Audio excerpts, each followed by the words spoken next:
तो आज हम सभी रघुवंश महाकाव्यम के द्वितीय सर्ग में जो हमारे कक्षा 12वीं के पाठ्यक्रम में निर्धारित किया गया है उसका आज से हम लोग प्रारंभ करने जा रहे हैं।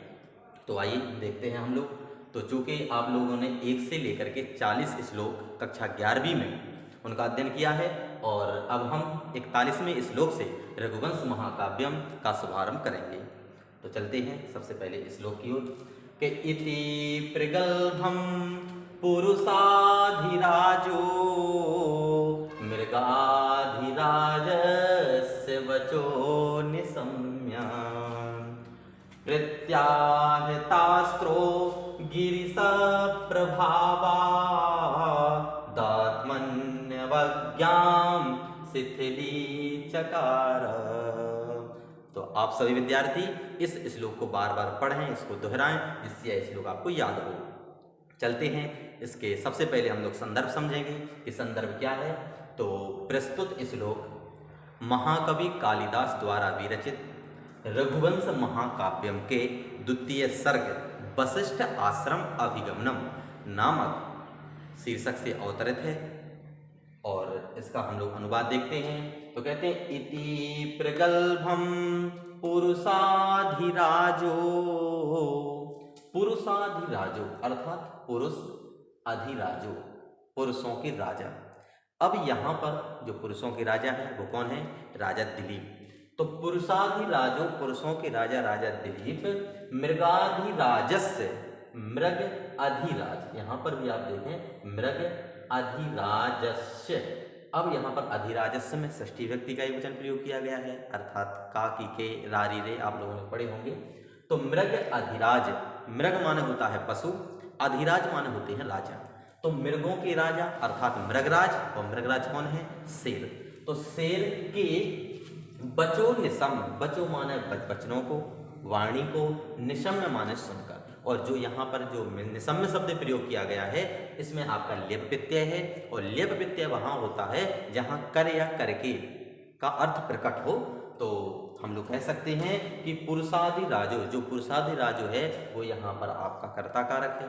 तो पुरुषों के राजा। अच्छा, विद्यार्थियों की यहाँ पर सबसे बड़ी समस्या ये होती है कि हम अर्थ कहाँ से लगाएं।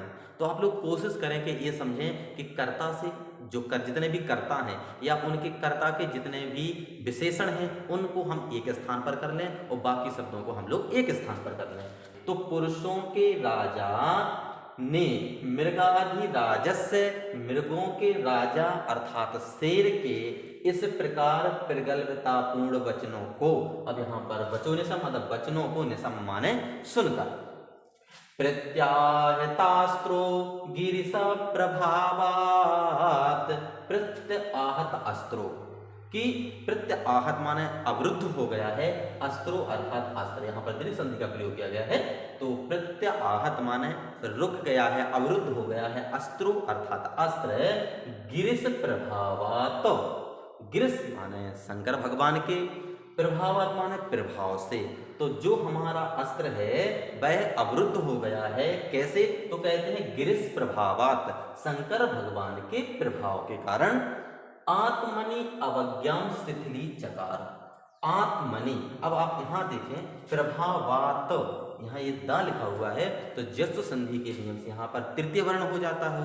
तो यहाँ पर दा के स्थान पर फिर हमारा पुनः प्रथम वर्ण हो जाएगा। तो प्रभावात पंचमी का एक वचन बनेगा और आत्मनि यहाँ पर आपका यड़ संधि प्रयोग किया गया है। ये जो या है तो या के स्थान पर आपका ई बन जाएगा अर्थात रूप बनेगा आपका आत्मनि। जो आत्मनि शब्द है वह सप्तमी विभक्ति के एक वचन में प्रयोग किया जाता है। तो आत्मनि अर्थात अपनी, अवज्ञाम माने अपमान को, अवज्ञाम अर्थात अपमान को, शिथिली चकार, शिथिल माने थोड़ा कम, चकार माने कर दिया है। तो उन्होंने देखा कि हमारा जो प्रत्याहत अस्त्र, जो हमारा अस्त्र है जो अवरुद्ध हो गया है वह गिरिश प्रभावात, वह शंकर भगवान के प्रभाव के कारण हुआ है। ऐसा उन्होंने सोचा कि जो हमारा अस्त्र है वह शंकर भगवान के कारण अवरुद्ध हुआ है। ऐसा जानकर आत्मनि अवज्ञाम शिथिलीम चकार, जो उन्हें अपने आप में अपमान प्राप्त हो रहा था तो उन्होंने अपने अपमान को थोड़ा क्या कर लिया है? थोड़ा कम कर लिया है। तो हम लोग ऊपर से देखते हैं इति प्रगल्भम पुरुषाधिराजो मृगाधिराजस्य वचोनिसम, अर्थात पुरुषों के राजा राजा दिलीप ने मृगाधिराजस्य अर्थात मृगराज शेर के इस प्रकार प्रगल्भतापूर्ण वचनों को सुनकर, शेर ने जब राजा दिलीप से कुछ प्रगल्भतापूर्ण धृष्टतापूर्ण जब वचन कहे तो उन वचनों को राजा दिलीप ने सुना और फिर उन्होंने जाना कि प्रत्याहत अस्त्रो गिरिशा प्रभावात, कि जो मेरा अस्त्र अवरुद्ध हो गया है वह शंकर भगवान के प्रभाव के कारण कम हुआ है, ना कि शेर के प्रभाव के कारण। तो आत्मनि अवज्ञाम शिथिलिम चकार, तो उन्होंने अर्थात राजा दिलीप ने अपनी अवज्ञा को, अपने अपमान को थोड़ा शिथिल चकार अर्थात शिथिल कर लिया, थोड़ा कम कर लिया है। आगे चलते हैं श्लोक नंबर 42 में। प्रत्याब्रवीच्चैनमिषु प्रयोगे तत्पूर्वभंगे वितथ प्रयत्नः जडीकृतस्त्रम्बकवीक्षणेन वज्रं मुमुक्षन्निव वज्रपाणिः। अब आप इस श्लोक को देखें तो कहते हैं प्रति अब्रवीत, जब उन्होंने यह समझा कि जो हमारा अस्त्र है वह शंकर भगवान के प्रभाव के कारण कम हुआ है, तो ऐसा जानकर फिर पुनः वह प्रत्य अब्रवीत, प्रति अब्रवीत उनके प्रति पुनः अब्रवीत माने बोले, च एनम इषु प्रयोगे, च माने और, एनम माने इस, इषु प्रयोगे, इषु माने बाण के, प्रयोगे अर्थात प्रयोग में, सप्तमी का एक वचन। तो उन्होंने बाण के इस प्रकार के प्रयोग में वह प्रत्यब्रवीत पुनः बोले, तत्पूर्व भंगे वितथ प्रयत्न, तत्पूर्व भंगे, तत्पूर्व भंगे, पूर्व माने पहले, भंगे माने भंग, तो जिसका बाण इसके पहले कभी विफल नहीं हुआ था, अर्थात प्रथम बार ही ऐसा हुआ है कि राजा दिलीप का जो बाण है वह असफल हो गया है। तो तत्पूर्व भंगे वितथ प्रयत्न, जिनका प्रयास, जिनका प्रयत्न, जिनका प्रयास वितथ माने विफल हो गया है, असफल हो गया है, असफल प्रयत्न वाले। अब यहाँ अगर आपको आए कि वितथ प्रयत्न कहा तो आप लोग कह सकते हैं कि वितथ प्रयत्न राजा दिलीप, तो वितथ प्रयत्न अर्थात असफल प्रयत्न वाले राजा दिलीप, जिनका पहली बार ही, जिनका बाण अवरुद्ध हुआ है, ऐसा आज तक नहीं हुआ था, तो प्रथम प्रयास में ही प्रत्य अब्रवीत चैनमिषु प्रयोगे, इस प्रकार के बाण के प्रयोग के द्वारा राजा दिलीप प्रत्यब्रवीत माने उनसे बोले, जडीकृतस्त्रम्बक वीक्षणेन वज्रं मुमुक्षन्निव वज्रपाणिः। तो उनका जो असफल प्रयास हुआ है वह जड़ीकृता, वह जड़वत हो गए, त्रंबक वीक्षणेना शंकर भगवान के देखने मात्र से, वज्रम माने वज्र की, मुमुक्षन माने छोड़ने की, इव माने तरह, वज्रपाणी माने इंद्र भगवान। तो इंद्र भगवान के द्वारा, ये जो वज्रपाणी लिखा हुआ है यहाँ पर आपका बहुव्रीहि समास का प्रयोग किया गया है, अर्थात वज्र है जिनके हाथ में, ऐसे वज्रपाणी अर्थात इंद्र भगवान। तो इंद्र भगवान भी वज्रम मुमुक्षन माने वज्र को छोड़ना चाहते थे, उनकी इव माने तरह, जड़ीकृता माने जड़वत हो गए थे, त्रंबक वीक्षणेना, त्रंबक माने भगवान शंकर के, वीक्षणेन माने अर्थात त्रंबक इक्षणेन अर्थात उनकी दृष्टि मात्र से। तो जिस प्रकार शंकर भगवान के देखने मात्र से वज्र को छोड़ने वाले इंद्र की भांति जड़ीकृता माने जड़वत हो गए थे, तो उसी प्रकार, तो जिस प्रकार इंद्र भगवान इन वज्र को छोड़ने की इच्छा रखने वाले जो इंद्र हैं वह शंकर भगवान के केवल दृष्टि मात्र से, केवल उनके देखने मात्र से ही जड़वत हो गए थे, उसी प्रकार आज जो मेरा जो अस्त्र है वह उन शंकर भगवान की ही कृपा से आज अवरुद्ध हो गया है, ऐसा राजा दिलीप अपने मन में सोच रहे हैं। आगे देखते हैं श्लोक नंबर 49। संरोध चेष्टस्य मृगेन्द्र कामं हास्यं वचस्तद्यहं विवक्षुः अंतर्गतं प्राणभृतां हि वेद सर्वं भवान् भावमतो विधास्ये। अब यहाँ पर जो राजा दिलीप हैं तो वह शेर से क्या कह रहे हैं, प्रति अब्रवीत, तो क्या कह रहे हैं उनसे, तो कहते हैं संरुद्ध चेष्टस मृगेंद्र कामम। संरुद्ध चेष्टस, चेष्टा के संरुद्ध माने अवरुद्ध होने पर, जो हमारी चेष्टा है वो कैसी है, वह अवरुद्ध हो गई है, वह रुक गई है।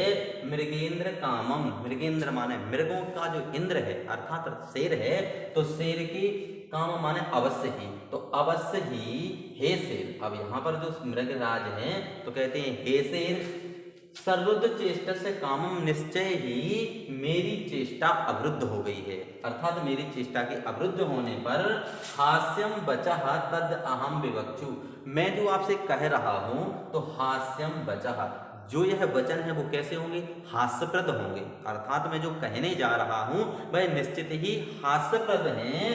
तद अहम विवक्षु, फिर भी मैं कहूंगा, मैं जो आपसे कहने जा रहा हूं वह निश्चित रूप से जो वचन है वह हंसी के पद वचन है, वो हास्यप्रद वचन है, आपको हंसी आएगी। तो कहते हैं हास्यम वचः, मेरे जो वचन है वो हास्यप्रद है। तद अहम विवक्षु, लेकिन फिर भी मैं आपसे अवश्य कहूंगा, क्योंकि अंतर्गतम प्राणभृताम ही वेद, अंतर्गतम, अंतर्गतम माने अंतःकरण के, प्राणभृताम, प्राणभृताम अर्थात प्राणियों के, ही माने निश्चय ही, वेद माने जानते हैं, सर्व माने सब कुछ, तो आप समस्त प्राणियों के, सर्व माने संपूर्ण, प्राणभृताम माने प्राणियों के, अंतर्गतम जो आंतरिक भाव हैं, जो अंतःकरण के भाव हैं, वह ही वेदा, वह निश्चित रूप से आप जानते हैं, अर्थात आप सभी के अंदर की बात को जानने वाले हैं। फिर भी भवान भावम अत अभिधासे, कहते हैं कि भवान माने आपसे, भावमत अर्थात मैं अपने अंतःकरण के भावों को, अपनी भावनाओं को अभिधास्य माने कहूंगा, लेकिन फिर भी मैं जो सोच रहा हूं, भले ही वचन हास्य वचन हास्यप्रद हैं, लेकिन फिर भी मैं आपसे कहूंगा। तो कहते हैं कि संरुद्ध चेष्टा से मृगेंद्र काम, हे मृगेंद्र, निश्चय ही अवरुद्ध चेष्टा से मेरी चेष्टा अवरुद्ध हो गई है। हास्यम वचः तदहम विवक्षु, और इसके विषय में मैं जो कहने जा रहा हूं वह निश्चित रूप से हास्यप्रद है। तद अहम विवक्षु, फिर भी मैं आपसे कहूंगा, क्योंकि अंतर्गतम प्राणभृताम ही वेद, अंतर्गतम माने अंतःकरण के, प्राणभृताम माने संपूर्ण प्राणियों के, ही माने निश्चय, वेद माने जानते, सर्व माने सब कुछ, आप तो सभी प्राणियों के अंदर की बात जानते हैं, अंतःकरण की बात जानते हैं। भवान भावम अतो विधासे, भवान माने आपसे, भावम अतो अर्थात मैं अपने भावों को अभिधास्य माने कहूंगा, आप सबके अंदर की बातों को जानने वाले हैं, फिर भी मैं आपसे जो हमारे हास्यप्रद वचन हैं मैं आपसे पुनः कहूंगा।